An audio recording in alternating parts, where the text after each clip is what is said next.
Hello, beautiful. Everything burns.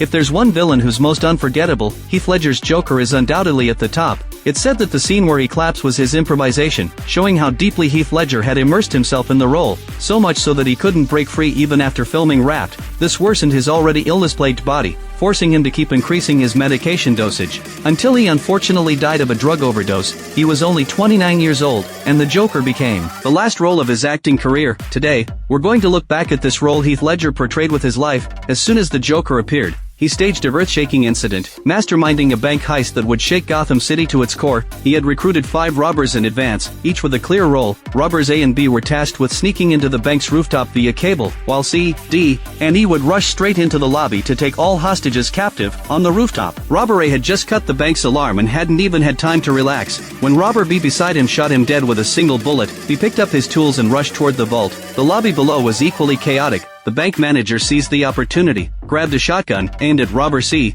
pulled the trigger to take him down, and vowed to make all the robbers pay today. But he didn't notice Robber E hiding behind the counter, counting the number of shots he fired. Once the manager ran out of bullets, he immediately rushed out of his hiding place and killed the manager in return. Before long, Robber D arrived at the vault door. Robber B had just pried open a crack in the vault door when D suddenly shot him dead. This mutual slaughter among the group was all part of the Joker's plan. He had secretly told each of them individually, one less accomplice means more money for the rest. You decide. Greed clouded their judgment, and killing became inevitable. Once all the money in the vault was bagged, D turned around and pointed his gun at E, speculating that the Joker must have given him the same order. Eliminate the last man standing after packing the money. No. I killed the bus driver. As soon as he finished speaking, a school bus crashed through the bank's front door, killing D instantly. After all the money was loaded onto the bus, he quickly took care of the driver. The bank manager, lying on the ground, endured the pain and warned E not to be complacent, saying the Joker was ruthless and would kill him sooner or later, but he showed no fear. Instead, he tore off his disguise. It turned out he was none other than the Joker, the mastermind behind the heist. He stuffed a grenade into the manager's mouth, then drove the school bus away swaggeringly.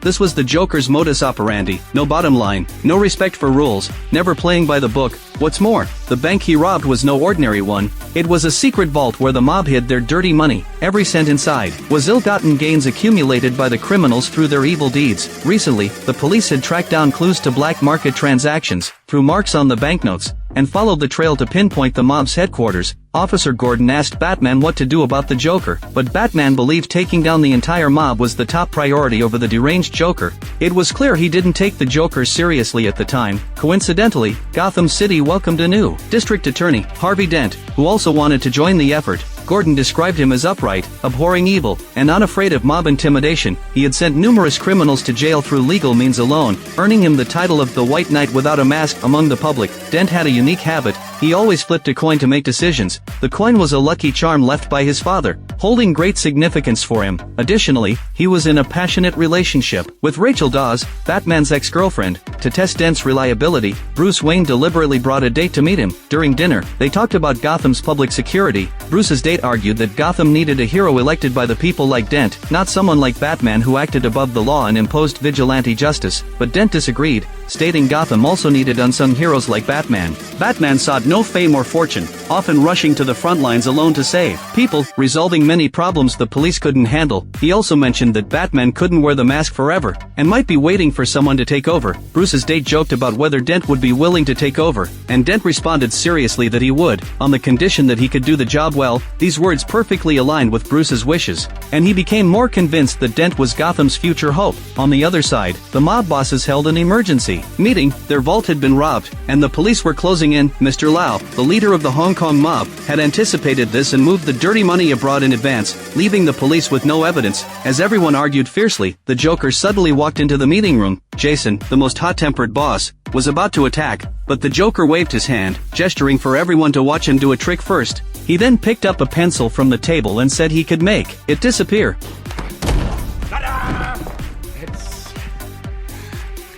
After finishing the trick, the Joker pointed at the TV on the wall and said, "Batman will capture Mr. Lau sooner or later. By then, there will be nowhere to hide their criminal evidence." He proposed that the mob give him half their money, and he would take care of Batman. Jason flew into a rage on the spot. but the Joker opened his coat to reveal a body covered in grenades. Jason wasn't intimidated either, vowing to offer a $500,000 reward for the Joker's death, or $1 million if he was brought in alive. Meanwhile, Dent activated the bat signal without Gordon's knowledge. Batman arrived on the rooftop only to realize he'd been tricked. At this moment, Gordon also arrived at the rooftop. Dent got straight to the point. Mr. Lau had returned to Hong Kong, and he had to be captured for the case to proceed, otherwise, the mob would continue to roam free. Naturally, this task fell to Batman. Early the next morning, someone brought the Joker's corpse to the mob to claim the reward. After inspecting the body, Jason confirmed it was the Joker, and was about to hand over the money, when the corpse suddenly came to life. It was all a trap set by the Joker. The thugs with the body were his newly recruited men. The Joker smiled, patted Jason's face, and said he'd add a smile to it. Then he ended Jason's life. He then told the remaining 3 men to fight to the death. Only the one who survived could work for him. By this time, Wayne had arrived in Hong Kong. Standing atop a skyscraper, he fired a time bomb at Mr. Lau's office, then deployed his wingsuit and jumped off. By the time the Hong Kong police arrived at the building, Batman was already ready to evacuate.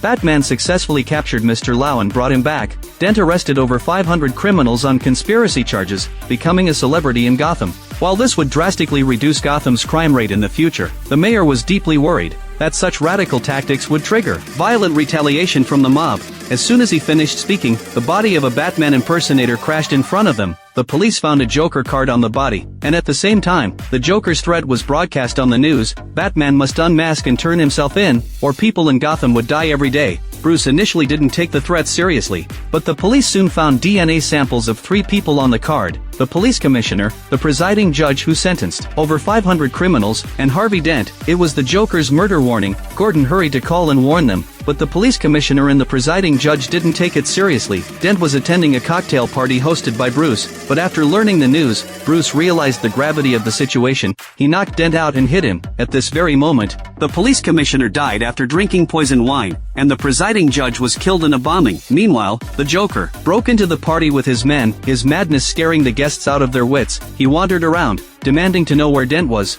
Rachel bravely stepped forward to block him, and the Joker immediately grabbed her, preparing to carve a smile scar on her face. In the nick of time, Batman appeared, easily subduing the Joker. Knowing he couldn't beat Batman, the Joker quickly grabbed Rachel, shot out the glass behind them, and pushed her off the building. Batman didn't hesitate, he followed right after. Fortunately, his cape acted as a buffer, allowing both of them to survive by a narrow margin. But through this confrontation, the Joker sensed that Batman and Rachel shared a special bond, and began hatching an even more deranged plan. From then on, Gotham City was shrouded in the Joker's madness and fear. Bruce could never figure out the Joker's motive for doing all this. Alfred, his butler, made a profound observation: some people act without a clear purpose, they simply enjoy watching an entire city descend into chaos. Before long, the Gotham mayor held a memorial service for the deceased commissioner and judge. Bruce attended specifically to prevent the Joker from causing trouble. He soon spotted a group of honor guards stripped of their uniforms in a nearby building, and just as he realized something terrible was about to happen, the Joker and his men, disguised as honor guards, suddenly attacked the mayor. Gordon didn't hesitate to take the bullet for the mayor and died on the spot. The Joker calmly escaped in the chaos, leaving nothing but disorder and panic in his wake. The Joker's deranged actions cast a shadow of death over Gotham. He claimed the lives of several key figures one after another, plunging the public into unprecedented fear. People began to believe the Joker's threat: if Batman didn't unmask and turn himself in, someone would die every day. But instead of directing their anger at the Joker, the public blamed Batman, believing his existence was the root of all the trouble. Batman tried to track down the Joker, but found that neither the police nor the mob bosses knew his whereabouts. The public's accusations and insults sent Batman's already controversial reputation plummeting to rock bottom. To prevent more tragedies, Bruce decided to give in to the Joker's demands. The next day, Dent held a press conference. Bruce had planned to publicly admit he was Batman, but Dent suddenly stepped forward and claimed he was Batman. The audience erupted in shock. Dent was arrested by the police on the spot, but it was all a carefully crafted plan. He wanted to use himself as bait to lure the Joker out, so the real Batman could apprehend him. As expected, the Joker appeared during Dent's transfer. His men opened fire wildly on the convoy, and the Joker, not satisfied, brought out a rocket launcher and blew up the leading police car in an instant. Just as the Joker was about to blow up the prison van carrying Dent, Batman raced over in the Batmobile at full speed.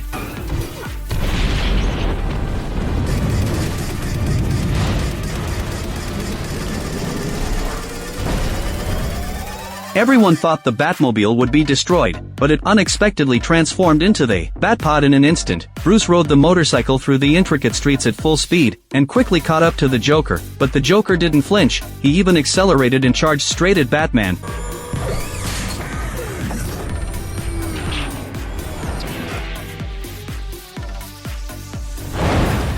The Joker got up and stood calmly in place, betting that Batman wouldn't hit him, and he was right. At the last second before impact, Batman pulled back, and crashed into a truck due to failing to brake in time. The Joker hummed happily, but just as he was about to remove Batman's mask, a shotgun was pressed against his head. He turned around to find the gun wielder was the Officer Gordon, who was thought to have died. The Joker was arrested without incident. Gordon was promoted to police commissioner for his bravery, and his colleagues congratulated him on his promotion. The Joker clapped along, but the story was far from over. The Joker's plan had only just begun. Later, in the interrogation room, Gordon learned that the Joker had already kidnapped Dent. When he pressed for Dent's whereabouts, the Joker teased, "To find out, send Batman to see me." The next second, Batman burst into the interrogation room. Faced with Batman's questioning, the Joker mocked and provoked him more brazenly than ever, completely enraging the long-suppressed Batman. Batman grabbed the Joker by the collar and demanded to know where Dent was, but what he got was a test of humanity. The Joker had kidnapped not only Dent, but also Rachel. This undoubtedly hits Batman's weak spot. Only after being severely beaten did the Joker reveal where the two were being held,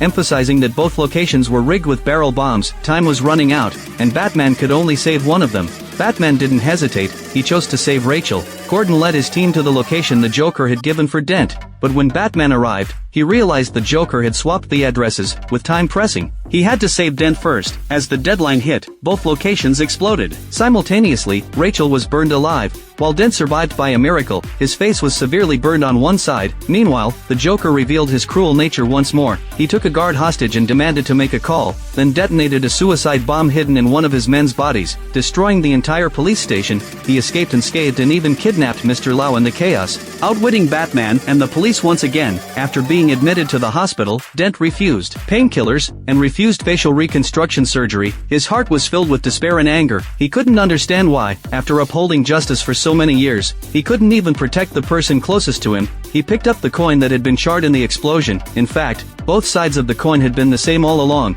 His coin flips were never random. He was just creating his own luck, for he always knew what he wanted. But now, the charred side of the coin mirrored his disfigured face, a symbol of the complete collapse of justice and goodness. Rachel's death and Dent's injury plunged Bruce into deep guilt. But just then, an accountant from Wayne Enterprises appeared on live TV, threatening to reveal Batman's true identity. At this moment, the Joker was burning the money he'd stolen from the mob. He told his hired men, "I'm only burning my share. I never cared about the money anyway." The Joker noticed the news too, and he was furious. In his eyes, Batman's identity should only be revealed by Batman himself. He called the TV station and issued a terrifying threat. If the accountant survived for 1 hour, he would randomly blow up a hospital. His words sent shockwaves of panic through the city. Countless family members of hospital patients flocked to the TV station, surrounding it completely. Morality and order crumbled in the face of human selfishness. Some even shot at the accountant while he was under police protection. At this moment, everyone only cared about their own safety, becoming pawns in the Joker's twisted game. Meanwhile, the Joker had disguised himself as a nurse and sneaked into Dent's hospital room.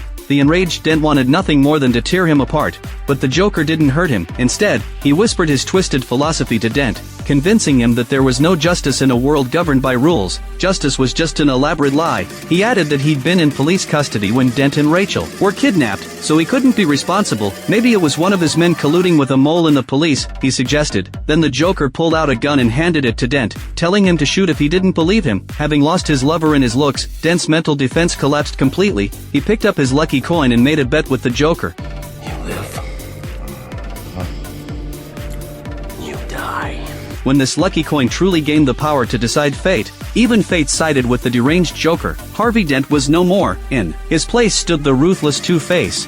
On the other side, thanks to Bruce's full protection, the accountant survived for an hour, and the Joker kept his word, blowing the entire hospital to ruins.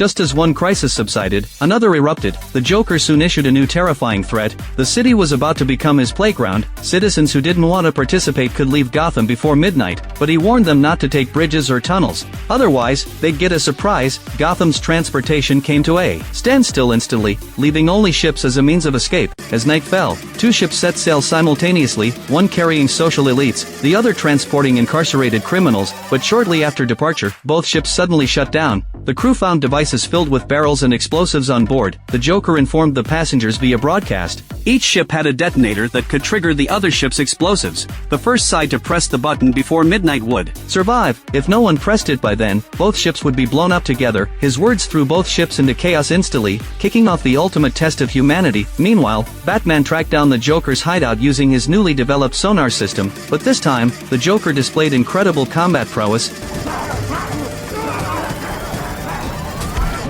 He not only destroyed the sonar device, but also pinned Batman to the ground. The Joker even invited Batman to watch the fireworks that were about to bloom, never expecting that the criminals would choose to throw their detonator away. The citizens argued fiercely, but in the end, no one pressed the button either. The midnight bell rang, and neither ship yielded to fear. The Joker's expectation of humanity's ugliness was shattered. Enraged, he prepared to press the detonator himself. At the critical moment, Batman used a batarang to subdue the Joker and hang him in midair. Just as Batman thought he'd defeated this deranged foe, the Joker laughed wildly, revealing that his real ace was never the explosives. It was Dent, who had fallen into the abyss of darkness. Having escaped the hospital, Dent's heart was already consumed by hatred. He set out to hunt down everyone connected to Rachel's death, using his coin flip to decide each person's fate, believing this was the only fair way. In this way, Dent killed 5 people in succession, 2 of whom were police officers. The former White Knight had completely fallen, becoming Gotham's worst nightmare. After a spree of revenge, Dent finally tracked down Gordon. He had long warned Gordon that there was a mole among his men, but Gordon had ignored it, ultimately leading to Rachel's tragic death. To make Gordon pay, Dent pointed his gun at Gordon's children, wanting him to feel the agony of losing a loved one. At the critical moment, Batman arrived just in time to save Gordon's children, while Dent fell from a great height and died instantly. In the end, the Joker won this ultimate battle between good and evil. He had proven that even the embodiment of justice could fall into darkness driven by human nature. To preserve Dent's positive image, Batman took the blame for the 5 murders, weaving a tragic lie for Gotham. From then on, Gotham's White Knight vanished forever into the darkness before dawn, becoming the city's nominal protector, while the true guardian became a fugitive. The film ends here. What makes The Dark Knight transcend the superhero genre is its profound analysis of social order. Through the confrontation between Batman and the Joker, the film presents the eternal struggle between a rule-based society and the instinct of chaos. This opposition exists not only in the dramatic conflict, but also reflects the fragility of real society. Heath Ledger's performance breathed soul into the film. The Joker he portrayed transcended a mere symbol of evil